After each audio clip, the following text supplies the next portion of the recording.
সবাই যেতে পারলে কিন্তু ভালো। আপনার জীবনের মূল ওইখানেই। কেন? গোলকে যদি চান্স হয় গেটে আটকে দেবে। গোলকের গেটকিপার তুলসী। ওই জন্য আগে থেকে ঘুষ দিয়ে রাখলে কি হবে? গেলেই ডেকে নেবে, সাইড দিয়ে পালিয়ে লাইন দিতে হবে। আরে হাসছেন কেন? কিছুদিন আগে ভিডিওয়ে আধার কার্ডের কাজ হচ্ছিল না, আধার কার্ড। এবার আমি গেছি, আধার কার্ডে কি লিঙ্ক ফিঙ্ক করাতে হবে। এই লাইন দেখি এখান থেকে প্রায় হাফ কিলোমিটার। কি হচ্ছে? আধার কার্ডের লিঙ্ক। আরে আমারও তো করাতে হবে। দেখি সামনের দিকে যাই, সামনে যাই গিয়ে দাঁড়িয়েছি, যে লিঙ্ক করছে সে আমাকে, আরে গৌরাঙ্গ দা জয়নি, তাই পিছন দিয়ে চলে। তার মানে কি আমার সঙ্গে তার তো খাতির আছে। এই তুলসীকে জল দেওয়া মানে অন্য কিছু নয়, ঘুষ দেওয়া। কেন? জল দেওয়ার সময় বলনি তুলসী তুলসী নারায়ণ তুমি তুলসী বৃন্দাবন, তোমার শিরে দিলাম জল, অন্তিম কালে দিও স্থল। গোলকে আমাকে একটু জায়গা করে দিও। এইবার বলছি, যারা তুলসীতে জল দেন খুব ভালো করে মন দিয়ে শুনবেন। তুলসীতে যখন জল দেবেন, ভিজে কাপড়ে কোনো সময় তুলসীর কাছে যাবেন না। খুব মাথায় রাখবেন, ভিজে কাপড়ে তুলসীর কাছে কোনো সময় যাবেন না। কেন? যদি আপনার কাপড়ের এক ফোঁটা জল তুলসীর গায়ে পড়ে, আপনাকে 7 জন্ম বসনের জন্য কষ্ট পেতে হবে। ভবিষ্যৎ পুরাণে বর্ণিত আছে। 1 2 তুলসীকে যখন জল দেবেন খুব ভালো করে মাথায় রাখবেন, এক হাতে জল দেবেন না, 2 হাত দিয়ে ঘটি ধরবেন না। এ কি ঝামেলা রে বাবা! এক হাতেও দেবো না, 2 হাতেও দেবো না, তাহলে আধা হাতে দিতে হবে। আধা হাত বোঝেন? এই 3টে আঙুল দিয়ে, এই 3টে আঙুল তার জানি মধ্যমা বৃদ্ধা, এই 3টে আঙুল দিয়ে 3টে গর্তে হাতটা রাখতে হবে। এইখানে দেখুন মাঝখানে উঁচু, 3 ধারে 3টে গর্ত, এই 3টে গর্তে 3টে আঙুল দেবেন। এইবার জলটা এইভাবে দেবেন। কেন? এখানে কি আছে আবার ভালো করে শুনে নিন। গোলকে গেলে সেখানে 4 জন সাক্ষী লাগবে, যারা আপনাকে দেখেছে জল দিতে। সাক্ষী চাই, সাক্ষী নালে চান্স হবে না। হ্যাঁ, কে কে সাক্ষী দেবে? 1 নম্বর সাক্ষী থাকবে ওপরের মহলে যিনি আছে। কে? সূর্যদেব, যার জন্যে দিনে জল দেওয়ার বিধান, রাতে দেওয়া যাবে না। আর 3 জন কারা? এই যে এখানে হাত দিচ্ছেন 3 জন বসে আছে।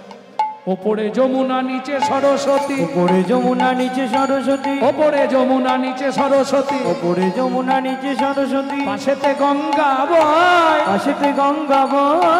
কোন শুভ কাজ করিবার কালে, কোন শুভ কাজ করিবার কালে দিবেনি সাক্ষী রয়, দিবেনি সাক্ষী রয়। তোমরা 3 জনেতেই সাক্ষী রইলে। 3 জনেতেই সাক্ষী রইলে। বলি গঙ্গা যমুনা সরস্বতী 3 জনেতেই সাক্ষী রইলে। গঙ্গা যমুনা সরস্বতী যেন কৃষ্ণ পদে থাকে মতি। গঙ্গা যমুনা হরি হরি হরি বলে থাকে মতি। গঙ্গা যমুনা সরস্বতী 3 জনেতেই সাক্ষী রইলে। 3 জনেতেই সাক্ষী রইলে।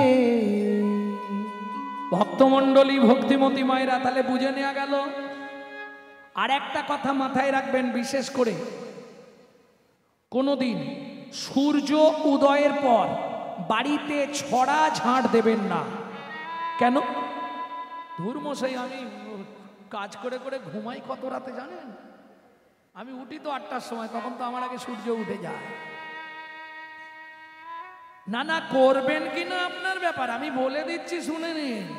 সূর্য উদয়ের পর যদি কোনো রমণী ছড়া ঝাড় দেয়, তাকে 7 জন্ম অত্রি পত্রবান নরক যন্ত্রণা ভোগ করতে হবে। কোথায় লেখা আছে? শ্রীমদ্ ভাগবতের 5ম স্কন্ধে অত্রি পত্রবান নরকের বর্ণনায়। বুঝে নেওয়া গেল? এবার আইন আছে, ফাঁক আছে, ফাঁকটা বলবো না। ফাঁকটা বলে দিলে ইচ্ছা করে দেরি করে উঠবে, তাই না? কারণ ফাঁক বলে দেয়া মানে ইচ্ছা করে বেলা করবে। হ্যাঁ, ওটা বলে দিতে হবে। এই সব বোনাস, তার মানে সব ঘুমোনার পার্টি। ভক্তমণ্ডলী, ভক্তিমতী মায়েরা, গোবর জল ছড়ার ঝাঁট প্রত্যেক দিন দিলে সংসারে লক্ষ্মী আসে, এটা জানতে হবে। সংসারে লক্ষ্মী আনতে গেলে এগুলো প্রয়োজন। তবে বেশি দিন এটা করতে পারবেন না। কেন? কলির যে প্রভাব পড়বে, আপনাকে বেশি দিন করতে দেবে না। সারা রাত জাগি রাখবে, ভোরবেলা এসে ঘুম পাড়ি দেবে, যাতে আপনি করতে না পারেন। কেন জানেন? এটা নিয়ম। কলি যখন প্রথম এসেছিল পৃথিবীতে, কলি যখন প্রথম এলো, মিথ্যার মধ্যে দিয়ে এই কলি প্রবেশ করেছিল। জানেন, একটুখানি বলে নি, লীলা করবো কখন? তাহলে 9টা বেজে যাচ্ছে। কলি এলো কিভাবে এটা জানেন কি? এক ব্রাহ্মণ, গরিব ব্রাহ্মণ, বাড়ি বাড়ি পুজো করত, যা পেত সেই গ্রামের জমিদারের কাছে জমা রেখে আসত। কারণ আমি তো হিসাব টিসাব বুঝি না, বাড়িতে নিয়ে গেলে কোথায় কি হাড়ি টাড়ি যাবে, পয়সাটা জমা থাক। আগেকার দিন এরকম লোক ছিল, পাড়ার কারো কাছে টাকা জমা রাখত।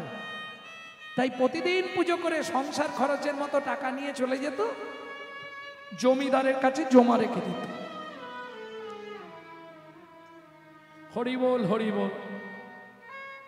এখন বেশ কিছুদিন গেল, বছরের পর বছর কেটে গেল, 7 বছর পয়সা জমা রাখে, অনেক পয়সা।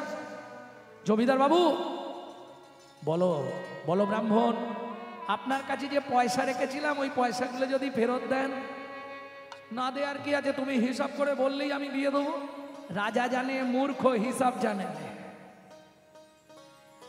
একে ঠকানোর খুব সুবিধে। কিছু মনে করবেন না, আগেকার দিনে যারা বড় লোক হয়েছে সব গরিবদেরকে ঠকিয়ে, গরিবদের রক্ত শোষণ করে তৎকালীন যুগে বড় লোক হয়েছে। হ্যাঁ,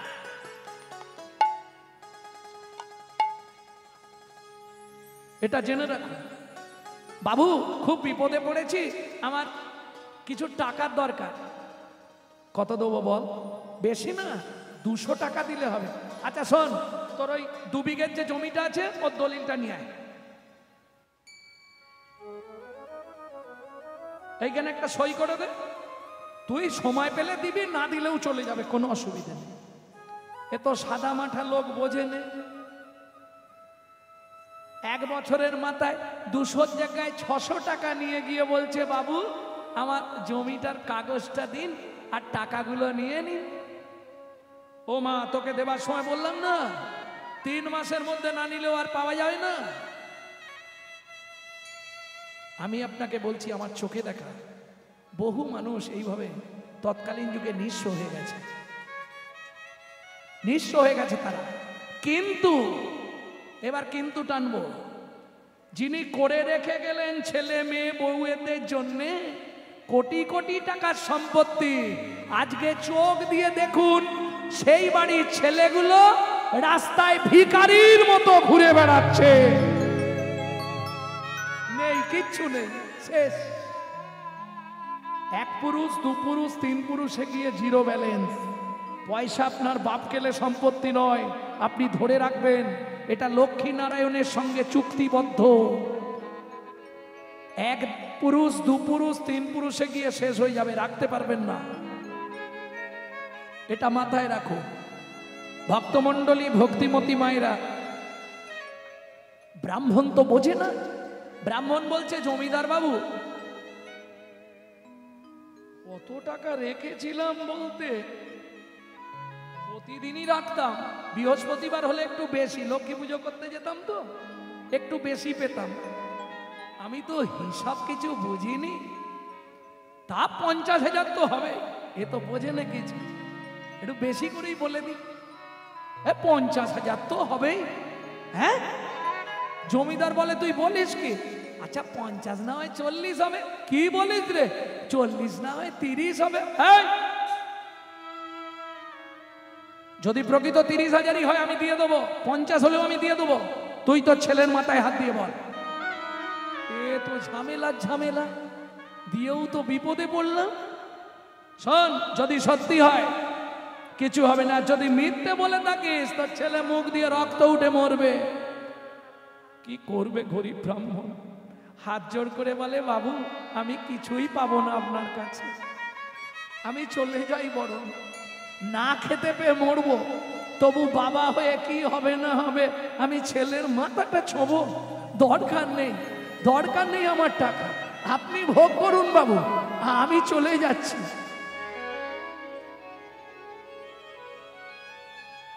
ওমা, রাজ্যে তো বহু রকমের মানুষ। একজন বলে উঠল, ব্রাহ্মণ এটা তোমার হুপের টাকা, তুমি ছাড়বে কেন? তুমি তোমার ছেলের মাথায় হাত দিয়ে কম করে হলেও বলে দাও। সত্যি যদি না হয়, ধর্ম বর্তমান, আমার ছেলে যদি মরে যায়, আরে মরে গেলে চিন্তা কি আছে? মরে গেলে বাঁচানোর উপায় আছে। বলছো তুমি? বলে দেবো, বলে দাও। ব্রাহ্মণ তো বোঝে না, ছেলের মাথা ছুঁয়ে বলে দিয়েছে, বাবু অত টাকা নয় আমার, আমি মনে হচ্ছে আপনার কাছে 1020 টাকা রেখেছি। ও মা, যেই বলল সবার সামনে ছেলেটা মুখ দিয়ে গল গল করে রক্ত উঠতে শুরু হলো। আর রক্ত উঠতে উঠতে ছেলেটা মাটিতে পড়ে ছটফট করতে করতে মরে গেল। দেখলে তো, তোমাদের বললাম সত্যি কি মিথ্যা আমি জানবো কি করে? কত টাকা রেখেছিলাম আমার আর মনে আছে?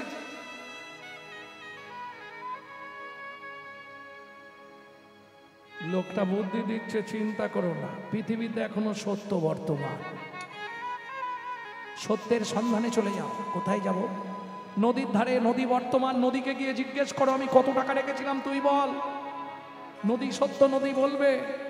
মরা ছেলেটাকে নিয়ে ব্রাহ্মণ কাঁধে করে নদীর ধারে এসেছে। পতিত পাবনী মা গঙ্গা, তুমি বলো না আমি কত টাকা রেখেছিলাম। গঙ্গা কথা বলবে?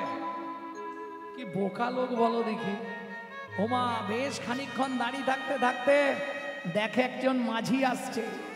ও মাঝি, এ দেশেই আর থাকবো নি, নৌকায় করে পালিয়ে যাবো যেখানে খুশি। এই মরা ছেলে নিয়ে আরে মুখ কাউকে দেখাবো না, আমি চললাম।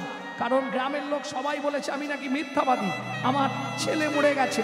আমি নিষ্ঠাবান সত্যবাদী ব্রাহ্মণ, এই মুখ আর আমি দেখাবো না রাজ্যের কাউকে, অন্য দেশে চলে যাব।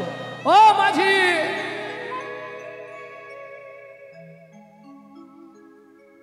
তোমার নৌকায় আমাকে একটু নিয়ে যাবে?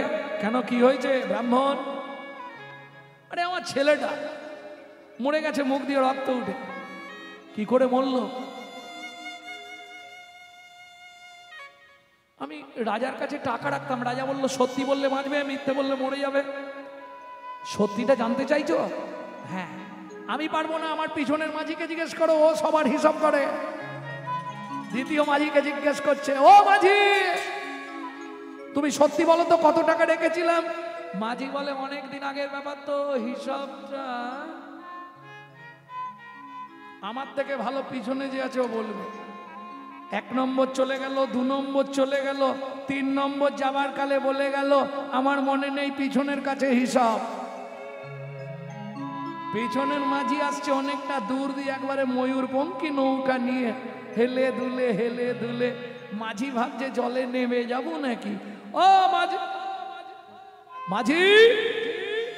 ব্রাহ্মণ মনে মনে ভাবছে ঝাঁপ দিয়ে নেমে যাব, দেখি ডাক শুনতে পাই কিনা। মাঝি, মাঝি আসছি। ব্রাহ্মণ তুমি দাঁড়াও। এ নৌকা ধারে বেঁধে দিয়ে নেমে পড়েছে। কি হয়েছে? আমার হিসাব তুমি বলতে পারবে মাঝি? তুমি তো সত্য মাঝি।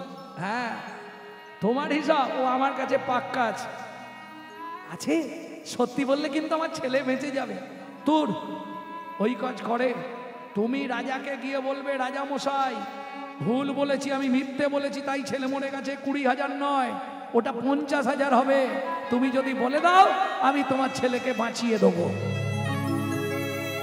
সত্যি বাঁচিয়ে দেবে? নিশ্চয়ই বাঁচিয়ে দেবো, কথা দিচ্ছ? এইবার মোনা ছেলে নিয়ে গেছে ব্রাহ্মণ একবারে। আজকে ব্রাহ্মণের কিন্তু ভাব আলাদা, আজ নরম নেই, পাশে সাপোর্ট আছে।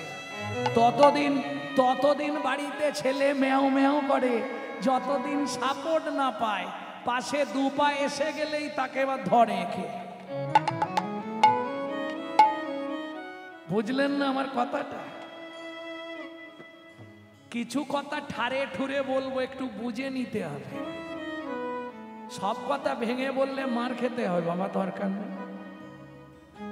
কি ততদিন ছেলে দেখবেন বা ও বাবা, বাবা গো কি মিষ্টিটা, যেই পাশে দুপা পড়ে গেল, বাবা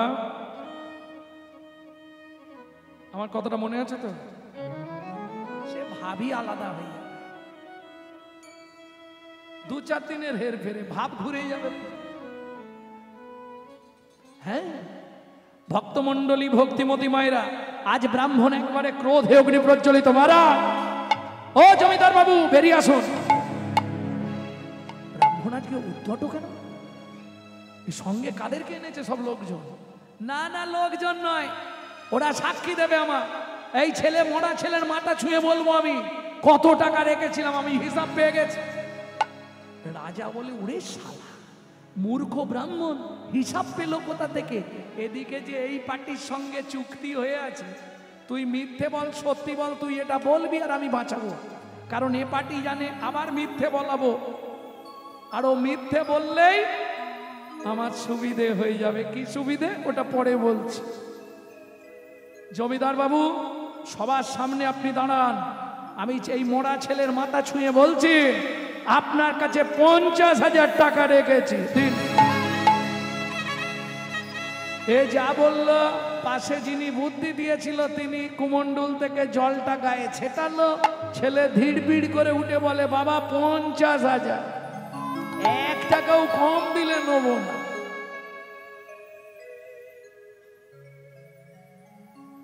এতদিন রাজা সততাতেই ছিলেন। তুমি কে গো? কে তুমি? আমার ছেলেকে বাঁচিয়ে দিলে। বলে ব্রাহ্মণ বুঝলে না, আমি তোমার মধ্যে দিয়েই প্রবেশ করে গেলাম, সত্যকে মিথ্যা সাজিয়ে আমি হলাম ঘোর কলি। বুঝে নেওয়া গেল কলির প্রবেশটা ছিল মিথ্যের মধ্যে দিয়ে। বর্তমান যুগে দেখছেন না, বর্তমান যুগে কি হচ্ছে? সত্য দেখো স্টেশনেতে ভিক্ষা করে খায়, মিথ্যা সারা দেশ বিদেশে দাপিয়ে বেড়ায়। ও গো মিথ্যা সারা দেশ বিদেশে দাপিয়ে বেড়ায়। বিবেক গাড়ি চাপা পড়ে সত্যি মারা গেছে, লজ্জা মনের লজ্জায় গলায় দড়ি দিয়েছে। ও গো লজ্জা মনে লজ্জার গলায় দড়ি দিয়েছে। তাহলে বুঝে নেওয়া গেল, ওটার বলছি না আজকে। হ্যাঁ ও বেলা হলে, আচ্ছা আচ্ছা, এরা ভুলে নে, বলছে বেলায় উঠলে তাহলে কি করব? ওরে বাপরে, এরা কি চালাক! আমি ভাবলাম গল্প দিয়ে ভুলি দেবো।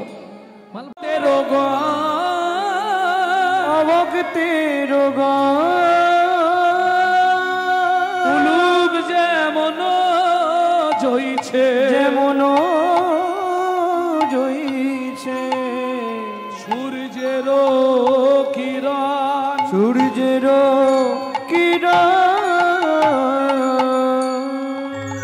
বলছে পেঁচা যেমন সূর্যের মুখ দর্শন করে না, উলুপ উলুপ উলুপ মানে পেঁচা, ও সূর্যের মুখ দেখে না, ঠিক তেমনি এ জগতে যারা অভক্ত তারা 1000 বার নীলাচলে গেলেও লীলা দেখতে পাবে না।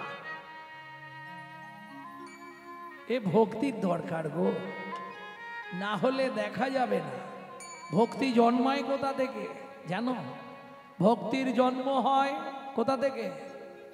ভক্তির জন্ম হয় গ্রন্থ সাধু সঙ্গে, গ্রন্থ সাধু সঙ্গে। আর ভক্তি জন্মায় ভাই কীর্তন মহারঙ্গে, কীর্তন মহারঙ্গে।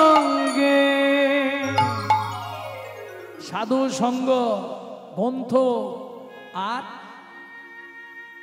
ভক্তি জন্মায়। ভক্তি মাতাকে ভালোবাসতে হয়, তুলসীকে ভালোবাসতে হয়। হ্যাঁ, একবার ভাবতে হবে নামটা তুলসী, তুলসী, তুলসী।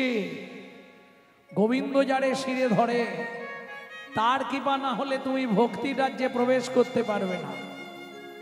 দাদা দেরি করব না, চলো। নিত্যানন্দ করি সঙ্গে চলিলা প্রভু প্রেম তরঙ্গে, নিত্যানন্দ করি সঙ্গে চলিলা প্রভু প্রেম তরঙ্গে। নিত্যানন্দ করি সঙ্গে। ও শিবাস, আসছি গো। হরি হরি বল। নীলাচলের পথে বাহির হইল, নীলাচলের পথে বাহির হইল।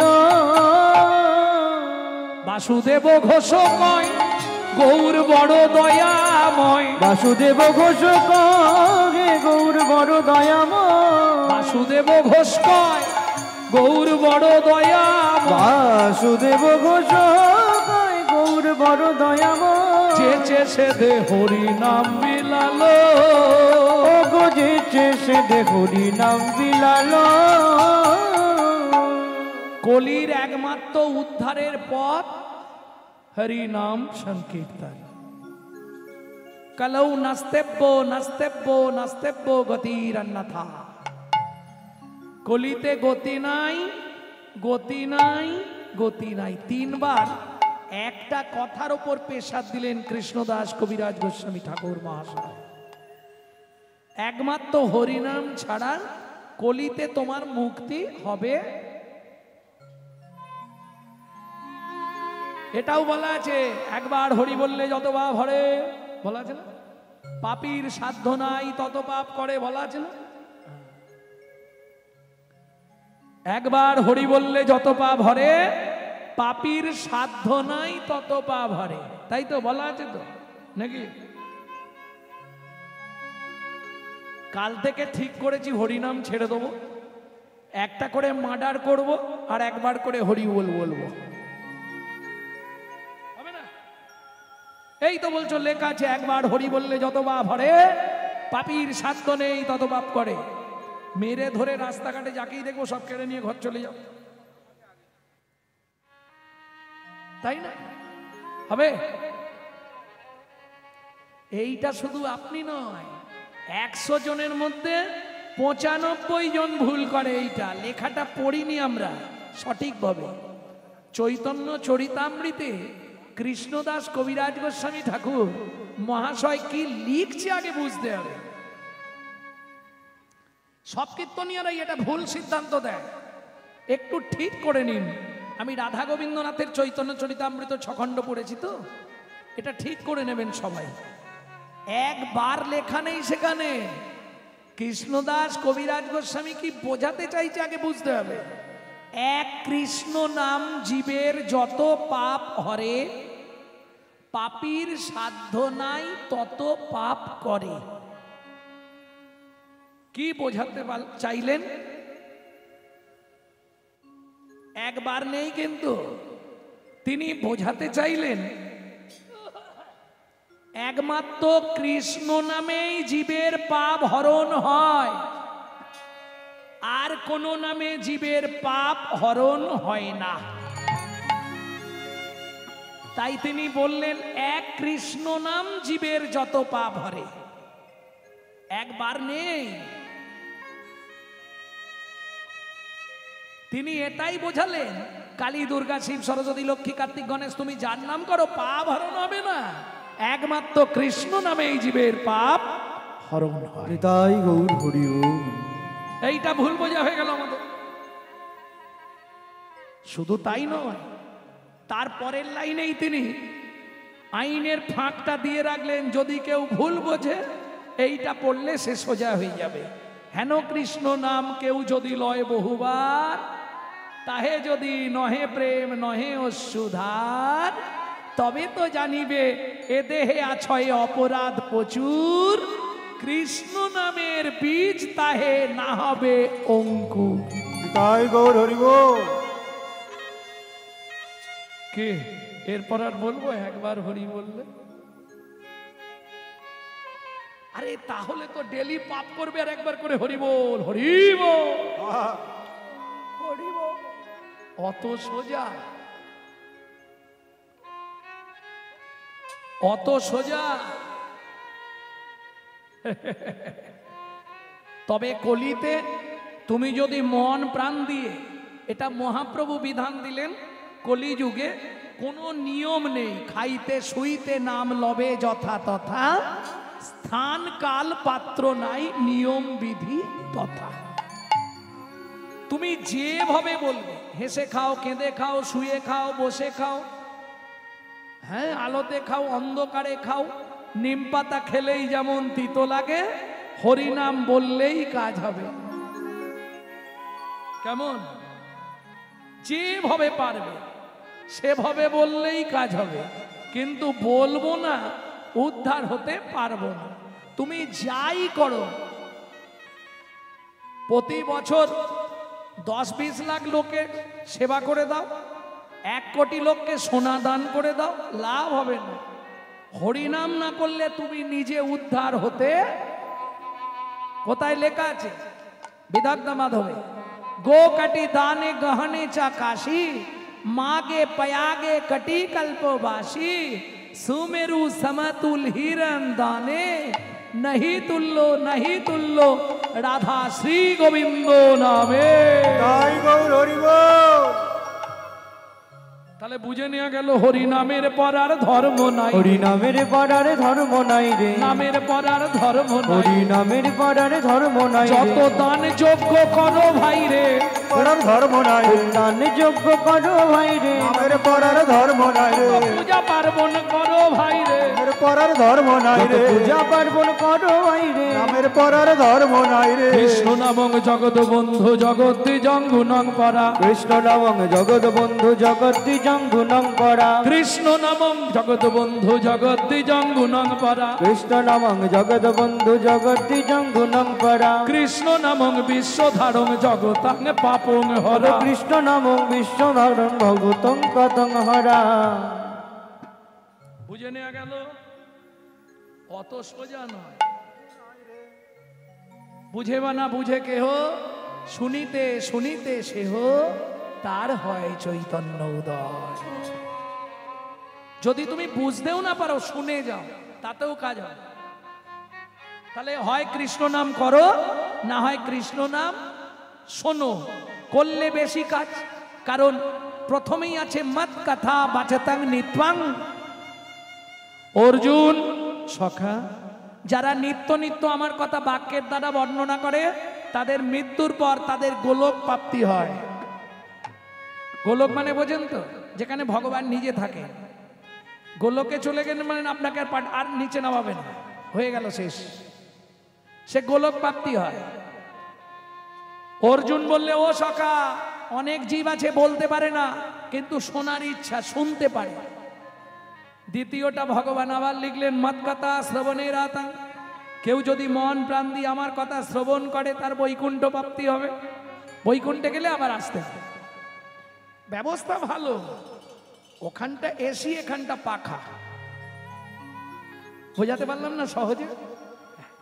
ওটা একবারে খোদ গোবিন্দ পরিবার, এটা দেবতাদের পরিবার, নারায়ণ ইত্যাদি দেবতারা, বৈকুণ্ঠ ধাম। অর্জুন বললে, আচ্ছা সখা, কি এমন বহু জীব আছে বলতেও পারবে না শুনতেও পারবে না, তাদের কি হবে? ভগবান বললে, এই তো এক ফ্যাসাদে ফেললে আমাকে। বলতেও পারবে না, আবার আরে হয় বলবে না হয় শুনবে। বলে ভগবান, তুমি তো মরতে যাওনি, জীবের যে কি জ্বালা, ঘরেও জ্বালা বাইরেও জ্বালা। ঘরে স্বামীর জ্বালা, ছেলে মেয়ের জ্বালা, বাইরে যদি রাস্তায় গায়ে কলিযুগ ঢিলি ফিকবে লোকে, বুড়ো বয়সে ধেড়ে শখ লেগেছে, হরি নাম করছে। কি করেন মা? তুমি যদি হঠাৎ করে তিলক মালা করো গোটা পাড়ায় সমালোচনা হবে। তুমি হয়তো শোনোনি, আমি ঠিক শুনতে পাই। নিরামিষ কারা খায়? যারা কৃপণ ব্যক্তি। এটাও দেখবেন অনেক বড় লোকরা সমালোচনা করে।